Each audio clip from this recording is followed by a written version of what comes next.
دوسری بات جو کہی جاتی ہے وہ دینی اعتبار سے، کہ دینی اعتبار سے وہ کہتے ہیں یہاں پر حضرت داؤد علیہ السلام نے اور سلیمان علیہ السلام نے ہیکل تعمیر کیا تھا، ہم بھی اس کو تسلیم کرتے ہیں،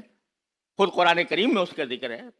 حضرت داؤد علیہ السلام نے بنایا تھا، حضرت سلیمان علیہ السلام نے مسجد اقصی تعمیر کی تھی۔ تو لیکن یہ ایک بہت بڑا مغالطہ ہے کہ سب سے پہلے مسجد اقصی سلیمان علیہ السلام نے تعمیر کی یا داؤد علیہ السلام نے تعمیر کی۔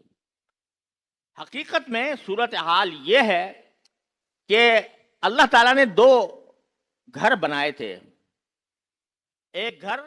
مکہ مکرمہ میں بیت اللہ، اور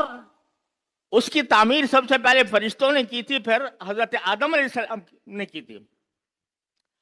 پھر چونکہ اس کے نشانات مٹ گئے تھے تو حضرت ابراہیم علیہ السلام نے آ کر اس کی نئی تعمیر فرمائی۔ حضرت ابراہیم علیہ السلام بانی نہیں تھے مسجد حرام کے، وہ مجدد تھے کہ انہوں نے اس کی تجدید کی، جو آثار مٹ گئے تھے اللہ کے حکم سے انہوں نے اس کو تعمیر کیا۔ یہ اللہ تبارک و تعالیٰ کی طرف سے ان کو حکومت۔ حضرت سلیمان علیہ السلام نے بھی وہ بیت المقدس کے بانی نہیں ہیں۔ روایات سے معلوم ہوتا ہے کہ جس طرح کعبے کی تعمیر سب سے پہلے حضرت آدم علیہ السلام نے کی تھی، اسی طرح بیت المقدس کی تعمیر بھی حضرت آدم علیہ السلام نے کی تھی، لیکن اس کے آثار مٹ گئے تھے تو سلیمان علیہ السلام، حضرت داؤد اور سلیمان علیہ السلام نے اس کو تجدید فرمائی۔ جیسے ابراہیم علیہ السلام نے کعبے کی تجدید فرمائی تھی، اسی طرح انہوں نے تجدید فرمائی۔ لہذا ایسا نہیں ہے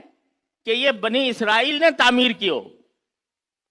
حضرت داؤد سلیمان علیہ السلام نے کی، اور وہ ہمارے بھی پیغمبر ہیں، تو اس لیے اس کی بنا پر یہودیوں کو اس پر دعویٰ کرنے کا کوئی حق نہیں پہنچتا، جبکہ ان کی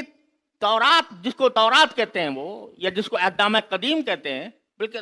کہ اس کے اندر یہ مذکور ہے کہ سلیمان علیہ السلام آخر میں مرتد ہو گئے تھے، کافر ہو گئے تھے، بت پرستی اختیار کر لی تھی۔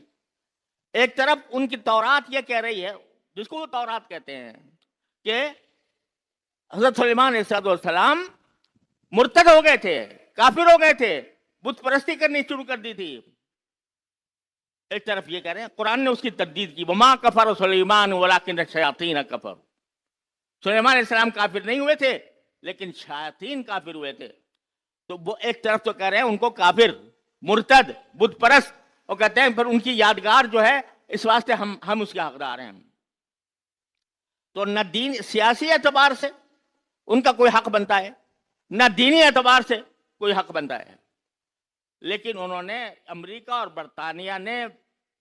عالم اسلام کو منتشر کرنے کے لیے اور عالم اسلام کے دل میں لا کر ایک ناسور پیدا کرنے کے لیے اسرائیل کو قائم کیا، اور اس وقت سے مسلسل بغیر کسی توقف کے وہ وہاں کے باشندوں فلسطینیوں پر ظلم و ستم کے پہاڑ ڈھو رہا ہے۔